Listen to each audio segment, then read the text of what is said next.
pouquinho complicado. O que fazer com a criançada em casa nesse período? O que os pais podem fazer aí para entreter e também dar atenção aos pequenos? Então, para a gente entender o que pode ser feito para nos ajudar aqui com este assunto, a gente conversa agora com a psicóloga Esther Miriam, que é muito bem-vinda mais uma vez ao nosso programa. Tudo bem, Esther? Olá, como vai? Realmente um momento de aflição para os pais. A gente sabe que essa é uma medida de prevenção, é uma medida de saúde pública, mas a rede municipal ela tem uma característica de atender crianças menores e são famílias que muitas vezes os pais trabalham e aquele horário que a criança estaria na escola, o pai está trabalhando, não tem muito tempo disponível ou até mesmo não sabe o que fazer com as crianças. Fica todo mundo um pouquinho perdido, né, Esther? Sim, sim. Por isso que é importante a gente tentar se organizar nesse período, porque acaba atrapalhando, né? Acaba mexendo com a rotina de um modo geral, né? Então, até para orientar as crianças, saber o que fazer com as crianças nesse período em casa, é importante que o adulto primeiro se organize, né? E isso serve para qualquer situação.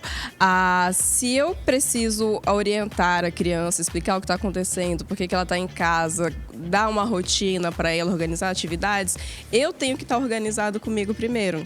Eu tenho que saber das minhas angústias, o quanto que aquilo está me afetando, como que eu estou lidando com aquilo, para que aí sim eu consiga me tranquilizar, me estabilizar e possa passar também essa segurança para a criança. De certa forma, eu também tenho que conversar com a criança, orientar ela para essa mudança de rotina, porque a rotina dela também é alterada. Ela se adaptou para uma rotina de escola e, de repente, teve aquele momento suspenso. Sim. Então, explicar primeiramente o porquê, né? Porque as crianças, isso tá na mídia, tá todo mundo comentando e as crianças estão ouvindo falar, só que algumas não têm uma noção clara do que é aquilo, do que está acontecendo.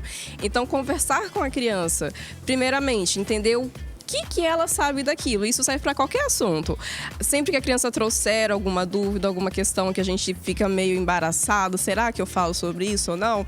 Tenta entender o nível de conhecimento que a criança tem a respeito daquilo.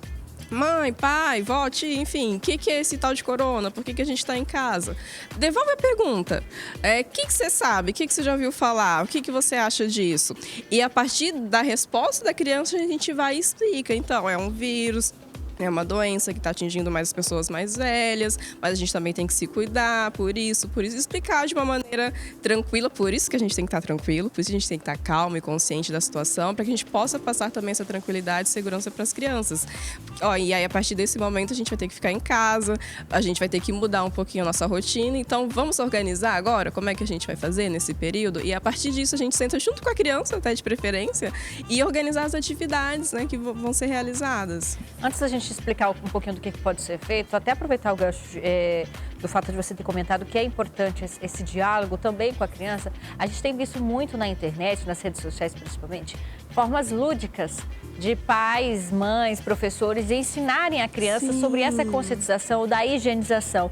É uma mensagem que é plantada realmente uma sementinha na cabeça daquela criança para que ela mesmo tenha o próprio hábito, ao invés do pai e a mãe ter que fiscalizar e cuidar de toda a casa e da criança, de despertar. Consegue despertar isso na criança também? Sim, é muito possível e a criança é muito lúdico, né? Então essas atividades, por exemplo, eu vi uma que a criança sujava a mão com glitter e aí ia passando, a gente via, olha, o germezinho vai ficando em todos os lugares quando a gente não lava a mão, então vamos lavar? E aí à medida que a criança ia lavando a mão, o glitter, né, que era o vírusinho, as bactérias iam desaparecendo. Então, isso para a criança ajuda sim a fixar, só que não adianta só falar. Não adianta só falar para a criança fazer, lave a mão, faça isso, faça aquilo. Tem que ser o exemplo.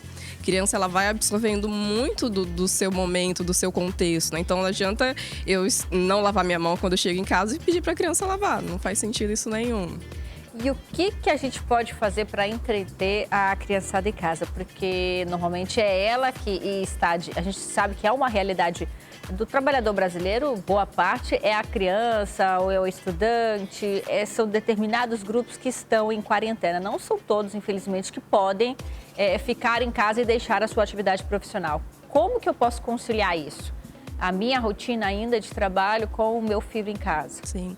É importante pensar na faixa etária dessa criança e no nível de autonomia que ela tem. O que ela consegue fazer sozinha, o que ela não consegue. E se reorganizar dentro da sua própria rotina, o que realmente, como eu já coloquei, vai ser desgastante, pode ser até frustrante em algumas situações, mas eu, estando ciente disso, me organizar dentro das minhas possibilidades para que eu possa dar um apoio a essa criança em alguns momentos, mas também fazer atividades com que ela possa fazer sozinha, né? É criar uma rotina, um cronograma de atividades, não simplesmente deixar a criança a ver navio solto em casa. Por exemplo? Atividades que dá para fazer em conjunto. Construir robozinho ou outros caminhões, outros materiais com materiais recicláveis, né? Vamos construir um microscópio, vamos construir um caminhão, vamos construir uma cidade com caixa de papelão. Tem atividades que vão demandar um tempo maior e a supervisão de um adulto.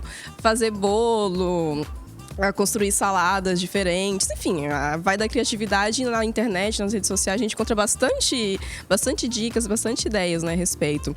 E também atividades que a criança possa fazer sozinha. A gente pode passar um desafio de um quebra-cabeça que ela tem que montar. Pode passar trabalhos com pinturas, com recortes, dependendo da idade da criança. Enfim, uma série de situações que ela possa ter esse momento onde ela esteja ocupada, mas eu também possa ter o meu momento, né, para eu conseguir realizar as minhas próprias atividades.